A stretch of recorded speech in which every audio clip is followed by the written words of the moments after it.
இந்த potato stuff பிட்டா bread எப்படி செய்கிறதுன்னு பார்க்கலாம். இதில் சாதாரணமாக 2 மீடியம் சைஸ் பொட்டேட்டோவை எடுத்து அவிச்சு நாங்கள் நார்மலாக பிரட்டல் செய்கிற மாதிரி கடுகு, சீரகம், வெங்காயம், பச்சை மிளகாய் போட்டு தாளித்து உப்பு, மஞ்சள், மிளகாத்தூள் எல்லாம் போட்டு நான் இப்படி கொஞ்சம் திக்காக பிரட்டல் மாதிரி எடுத்து வச்சிருக்கிறேன். இதுதான் பிட்டா பிரெட். ஹோல் மீல் பிட்டா பிரெட் தான் எடுத்திருக்கிறேன். நான் இப்போ ஃப்ரீஸ் பண்ணி வச்சு தான் எடுத்திருக்கிறேன். அதால் பாருங்க ஐஸ் எல்லாம் தெரியுது. இதை நான் மைக்ரோவேவில் வச்சு தான் இதை நான் ஃபில்லிங் அப் செய்ய போகிறேன்.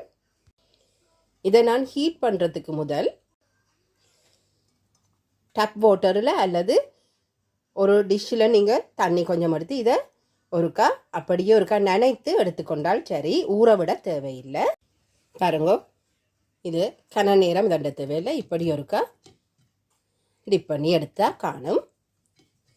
நல்லா தண்ணியை வடிச்சிட்டு பிளேட்டில் நீங்கள் இதை வச்சுக்கொள்ளலாம். கூட ஊற விட வேண்டாம்.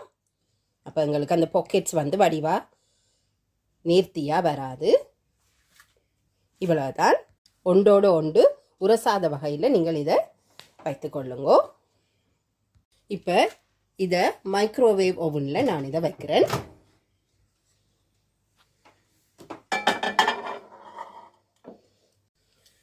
இதை ஃபுல் ஹீட்லேயே நான் செட் பண்ணியிருக்கிறேன். இப்போ இதை 1.5 நிமிடம் ஹீட் பண்ணுற மாதிரி விட போகிறேன்.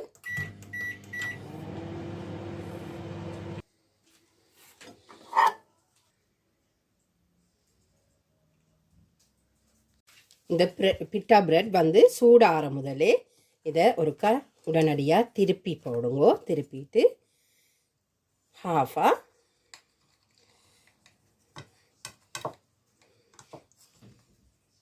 வெட்டி எடுத்துக்கொள்ள வேணும்.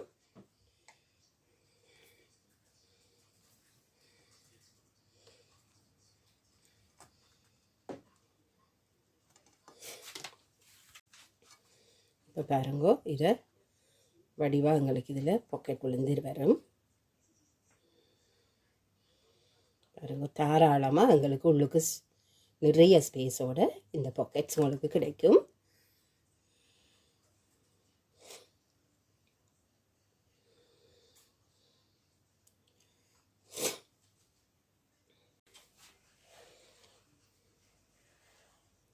அவ்வளவுதான்.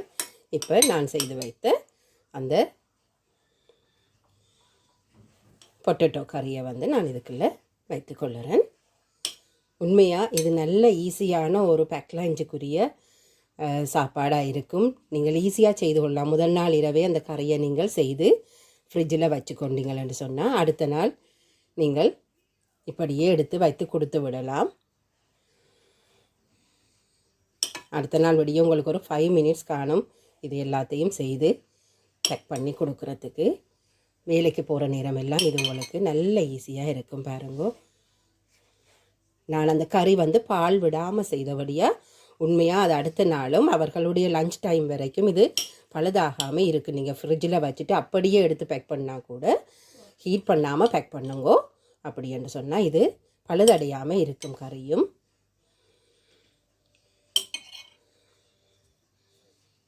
பாருங்க,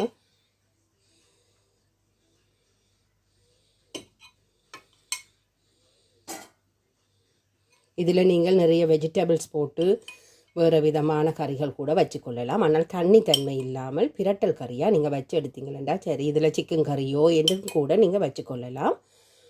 நான் இதில் வேறு விதமான ஐடியாஸும் உங்களோட பகிர்ந்து கொள்ளுறேன். பாருங்க,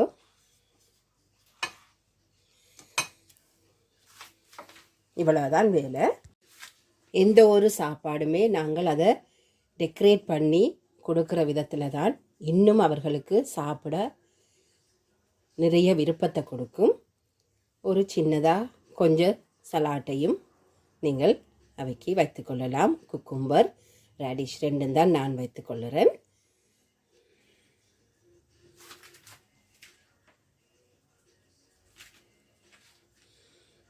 பாருங்க, இது கொஞ்சம் கலர்ஃபுல்லாகவும் இருக்கும். நீங்கள் இதை கறியோட உள்ளுக்கு வைத்து விடலாம்.